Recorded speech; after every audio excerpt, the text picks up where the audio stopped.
আজকের আমাদের বাড়িতে আসছে আমার দিদি আর জামাইবাবু। ওরা অনেকদিন ধরে বলছে যে একটু দেশি মুরগির ঝোল খাবো, তাই বাড়িতে আজকে রান্না হচ্ছে দেশি মুরগির ঝোল। আমার দিদির শ্বশুরবাড়ি কলকাতায়, আর কলকাতার ওইদিকে তেমন একটা দেশি মুরগি পাওয়া যায় না। তাছাড়া আমরা গ্রামে থাকি, যখন তখন দেশি মুরগি আমরা পেয়ে যাবো। আর এই যে মুরগিটা রান্না হচ্ছে, এটা আমাদের ঘরের পোষা মুরগিই রান্না হচ্ছে। এদিকে তো আমার মা মাংস কষাচ্ছে, আর মাংসের কষানো দেখে, কালার দেখে আমি তো থাকতে পারলাম না। আমি চলে এলাম কিছুটা কষা মাংস নিয়ে খেতে। কষা মাংস খেতে আমার খুব ভালো লাগে, তাই আমি চলে এসেছি কষা মাংস খেতে।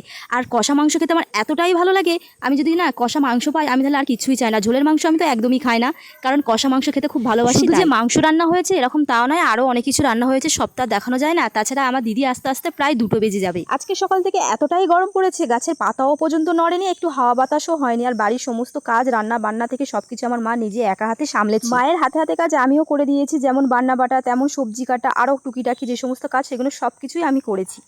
রান্নাটা আজকে এত সুন্দর হয়েছে না, দারুণ রান্না করেছে। মায়ের হাতে রান্না বান্না খেতে কার না ইচ্ছা করে, আমার তো খুব ভালো লাগে। আর আমার মায়ের হাতে রান্না যে একবার খাবে তার বারবার ইচ্ছা করবে খেতে।